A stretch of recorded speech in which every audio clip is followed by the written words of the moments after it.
está ocurriendo algo pues raro, ¿no? En Palacio Nacional, Sofía, tomó la palabra el portavoz de la presidencia, Jesús Ramírez, con el tema de la prisión preventiva oficiosa, y ya se fue al año hasta 1997, la matanza de Acteal. Ya se fue contra la analista Ana Laura Magaloni, la revista Nexos, el periódico Reforma. El ministro en retiro Cosío. El ministro José Ramón Cosío. ¿Por qué? ¿Cuál es su argumento? En esta campaña que lleva el presidente en contra de esta discusión para eliminar la prisión preventiva oficiosa, dijo el miércoles, que iba a hacer primero una lista de los delincuentes que han sido dejados en libertad por el tema por decisiones de jueces, y en segundo lugar, dijo el presidente, me gustaría que viéramos de entrada quiénes votaron a favor de esta reforma de 2008 y cómo manejaron los medios en ese entonces el tema de la aprobación de la prisión preventiva oficiosa. Eso lo dijo el miércoles, y hoy ya le preparan un trabajo con recuperaciones, con recortes, con todo, incluso un conteo de cuántas notas se hicieron en ese entonces y cuántas notas se han hecho en este tema, en esta discusión ahora. Bueno, a ver, vamos a escuchar. Aprobaron, festejaron y respaldaron esa reforma fue el periódico Reforma, dicho sea la repetición, pero el periódico Reforma fue el periódico que hizo campaña para la aprobación de esta reforma. Y incluso los articulistas pues fueron de los más destacados defensores de la reforma. Y por ejemplo, cuando ya se publica el diario oficial y se hace la ceremonia, pues en la primera plana encontramos a César Camacho Quirós, que entonces era el presidente de la Comisión de Justicia de la Cámara de Diputados, celebrando con Genaro García Luna, y que era muy destacado entonces y celebrado por algunos medios de comunicación, como aquí testimoniamos con la primera plana de reforma al día siguiente. La siguiente, por favor. Llama la atención, y esta persona que es Ana Laura Magaloni, que es una abogada muy destacada, muy reconocida a nivel internacional, que ha encabezado grupos de abogados desde el CIDE, como bien señalaba yo, que promovió la liberación de los asesinos de Acteal, y entonces también fue entrevistada y apoyó la reforma, y nunca habló de la prisión preventiva oficiosa, ni justificada, y ese tema ni siquiera existió en sus comentarios escritos o en sus entrevistas. Sin embargo, hoy es una de las principales críticas, junto con columnistas, con intelectuales, en fin,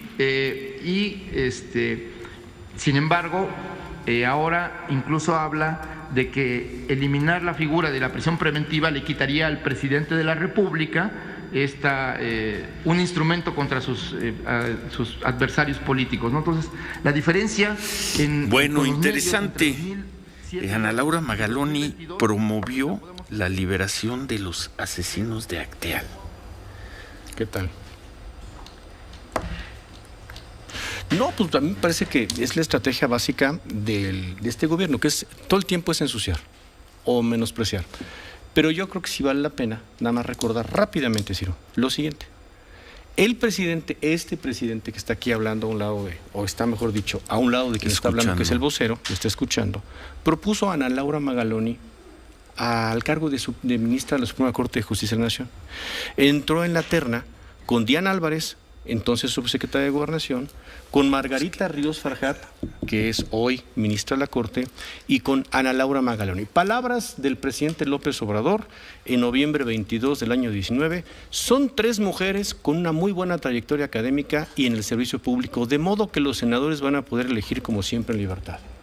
El presidente eligió y propuso a Ana Laura Magaloni como ministra de la Corte. Ganó otra persona, Margarita Ríos Farjat, pero es el propio presidente el que lo hace. Hoy no le conviene, hoy no le interesa, hoy necesita otra cosa, y hoy le parece que puede pensar el vocero pues en ensuciar la trayectoria de una jurista que pues en su libertad está haciendo la revisión del derecho y probablemente hizo alguna propuesta, ¿no? Bueno, y se remontaron hasta Acteal, vuelve a salir el CIDE ligado en este caso a la revista Nexos, al periódico Reforma. el eje del mal, la siniestra conspiración de las fuerzas corruptoras contra el pueblo bueno. Y todo esto para mandarle decir a los ministros de la Corte que el lunes ni se les ocurra. Pues sí. Votar a favor de la disminución, o qué verbo debemos usar.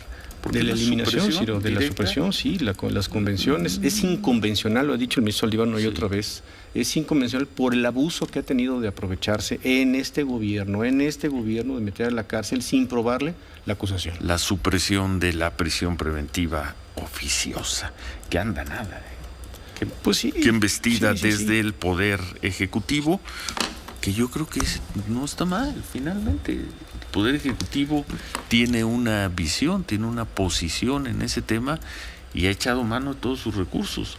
Ahí es donde uno esperaría a un Poder Judicial sólido, absolutamente fuerte, sordo, independiente. Absolutamente sordo. Lo que está haciendo el gobierno y como lo hace, nos puede parecer a lo mejor exagerado. Sí. Le podemos hacer alguna crítica a la forma en que lo vienen haciendo, cuando menos 2 semanas. 2 semanas, sí. Y 2 de semanas, manera correcto. muy especial desde esta semana. Pero lo está haciendo con palabras, con argumentos. Sí. Ahora, ¿qué pasa en el otro poder? ¿Qué pasa en el Poder Judicial? ¿Esto los va a intimidar? Yo esperaría que no, Ciro. A ver, les ha dicho de todo, les ha dicho deshonestos, les ha dicho cualquier cantidad de cosas a la sus mayoría de ministros, los ¿no? jueces son corruptos, Sí, dijo sí. que el martes. El martes. No, pero a lo que me refiero es, meses atrás ha insultado hasta los ministros y ministras que él propuso. ¿Por qué? Porque Saldívar sí es el gran ministro y los otros no están a la altura y los otros son corruptos. Les ha dicho de todo.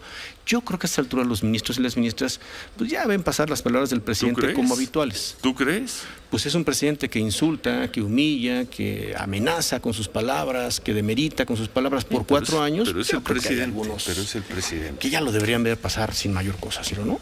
A ver, ¿qué les va a hacer? ¿Los va a meter a la cárcel? No sé. Yo dije, ojalá. O más bien aquí es donde vamos a ver pues sí. Si en verdad hay un Poder Judicial independiente, fuerte, seguro. Yo supongo que sí. Confiado en sí mismo, en sus argumentaciones y en sus razones. Yo pienso y que no sí, un Poder Judicial con ministros que tiemblan ante la voz que sale de Palacio Nacional, la voz del presidente, del director de comunicación, del subsecretario de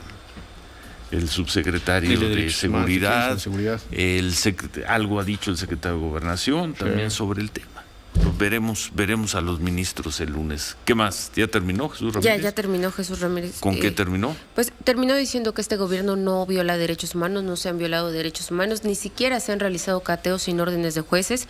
Dice que incluso se han detenido operativos por falta de órdenes de jueces, que por razones que se desconocen no han dado estas órdenes. Se pueden presumir actos de corrupción, dice Jesús Ramírez Cuevas, una vez más pues haciéndole una crítica a los jueces, pero aún así no se han violado derechos humanos y ya con esto cierra. Bueno, pues queda servida la mesa para el lunes. Si es que el fin de semana el presidente no le da otra pasadita. Otra pasadita, cosa que suele hacer. Sí, pues los fines de semana.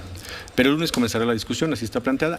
Como decíamos, no sabemos si termine. Es una discusión que creo que de entrada es interesante, ¿no? Así que puede tomar 1 o 2 días, no creo que más, en la Suprema Corte.